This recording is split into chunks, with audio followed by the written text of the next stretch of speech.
We welcome you to the National Cathedral and to the Center of Global Justice and Reconciliation. It is a great privilege for us today to be able to welcome for this press conference and for the lecture this evening His Excellency Mohammad Khatami.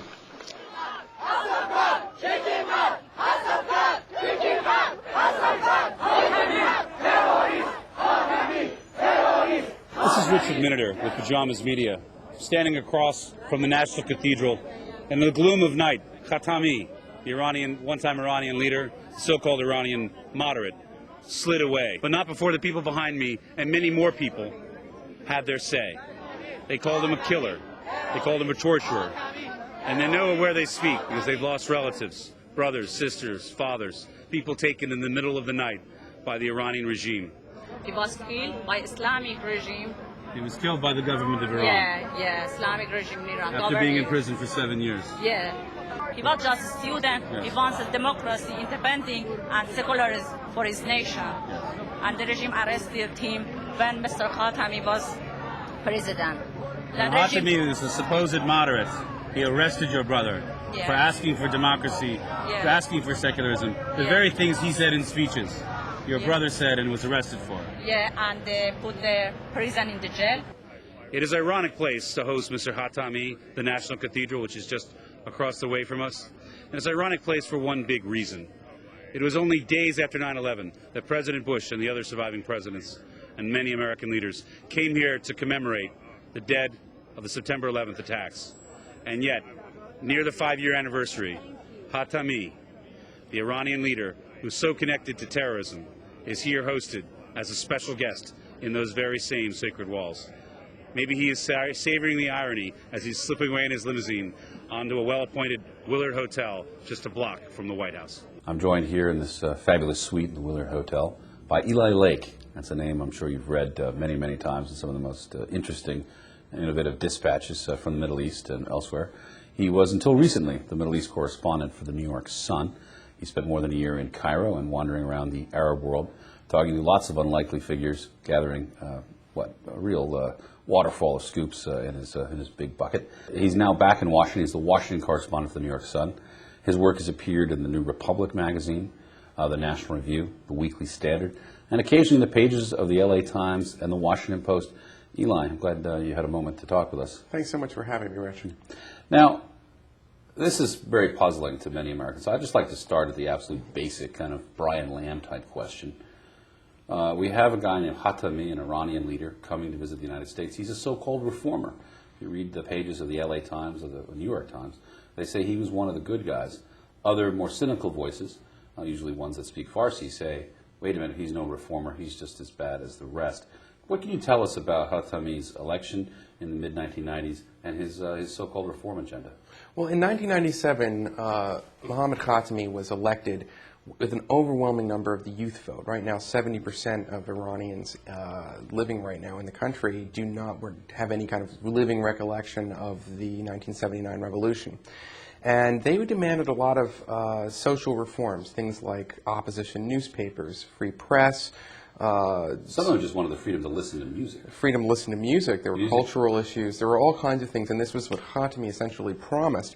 It became very clear within 2 years of his presidency that he was either unwilling or unable to deliver a lot of these reforms. And this became crystal clear on July 9th, 1999 at Tehran University, when there was a demonstration that got out of hand and the paramilitary force known as the Basij in Iran was dispatched to essentially arrest a lot of what is seen as the student leaders. And this is like dispatching a SWAT team on a Berkeley peace rally, right? Yeah, I mean, but the figures are quite startling. I mean, the hundreds of students were arrested for months at a time, in some cases years. There 4 students died at Kent State, and then one ROTC person who was burned alive. Yes, and the numbers but it was casualties, dozens of dead. Dozens of dead, but also you saw there were instances of torture.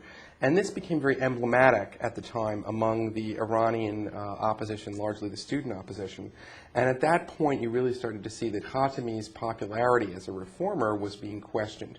We truly thought that something is happening until July 9th of 1999, The students protested, and Khatami did not back us up. We're with Amir Abbas Fakhravar, who is a very important Iranian voice that we need to listen to. This is someone who has experienced the so-called reforms under Khatami in the late 1990s in Iran and saw the bitter and dark side of them. A former medical student and a student leader who was at the edge of or at the center of many of the important developments in Iranian politics until he was imprisoned and ultimately made his way to the United States. Welcome, Amir. Thank you, Richard. You grew up in Tehran, and you were studying medicine, and you weren't particularly political, isn't that right? I was 17 years old when I started. I was in Shiraz. They arrested me, and I went to prison at that age because I spoke against Rafsanjani. You were a journalist. You wrote for a living, and they broke your wrist on purpose. It was a symbolized gesture. Even people who did it to me, they told me so. More than 4,000 of our friends, they were taken from their bed, and they were brutalized, and some even killed.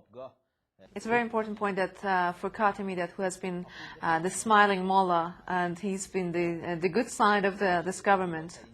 When Khatami was smiling at you guys and everybody else, my father was coming to prison, and he was placing his right hand on the window of prison and had the receiver on the other hand be able to speak to his son. 2001, Khatami announced this year for talking to different people, dialogue between citizens. I started this year at solitary, under torture, and I finished this year in solitary. We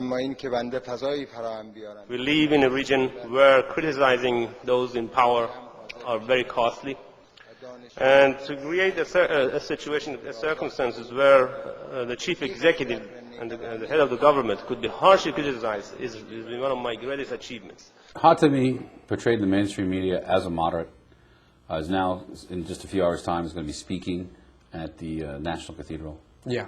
Do you think he deserves his reputation as a moderate? And do you think that American foreign policy, its goals, greater freedom for the Iranians and for others, and preventing the creation of a Persian atom bomb, do you think any one of these goals has been promoted by giving him such a large forum inside our country?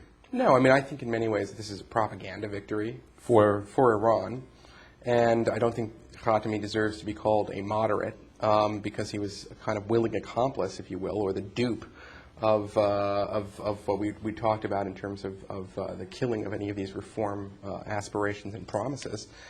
And I find that it seems inexplicable that a president who speaks so strongly about the #1 threat of Iran getting a nuclear weapon would allow for Khatami to tour America, unless, in behind the scenes, Khatami might be, flipping or helping us or looking to defect, which we haven't seen evidence of. But if that's the case, then of course it makes sense. But at this point, it doesn't seem like that. It seems that he's actually doing he's doing his regime's bidding. He's on a PR mission for an Islamic fascist state intent on getting nuclear weapons. Why was he given a visa, in your view? And you've done a lot of reporting on this.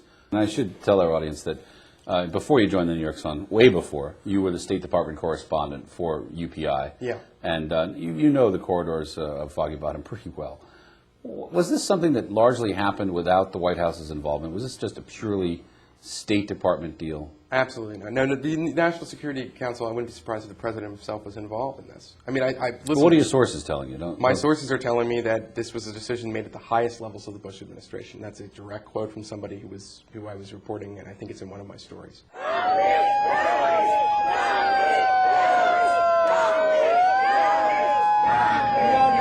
Protest against the presence of Mohammad Khatami at the National Cathedral. We think it's a shame that he has been obtaining a visa and then be allowed to come to this place where the commemoration of the victim of 9/11 took place. So I'm asking from everybody who's seeing, where is the outrage? These things should not happen. That's really a shame. So you see this as sacred ground, consecrating the 9/11 victims, and it's wrong to let Khatami into this holy place. Indeed. 8 years of 8 years that he was president, everything that happened, all the prisoners, all the younger, all the students, it was under his time. I mean, okay, the number of arrests actually increased under Khatami. And a lot of people were fooled by him back in Iran, but How can the government, the American government, be fooled by him now? That's my question. We heard stories in this crowd tonight and in the interviews we showed you that you don't hear in the MSM. You don't hear on the major broadcast news. These are the ignored stories, the overlooked ones, the ones that present compelling information that, frankly, should change the way you think about Iran and about Khatami. This is why protests matter. This is why demonstrations matter. This is why democracy matters. Because only then would we know what I think is the essential truth. Khatami is not a moderate. There is no such thing as an Iranian moderate among the mullahs. Any dictatorial regime is essentially a civil war by the government against the people, a war that has been raging since 1979. And if you listen to the voices of some of the people behind me, you will know the cost and the casualties of that war. For Pajamas Media in Washington, this is Richard Miniter.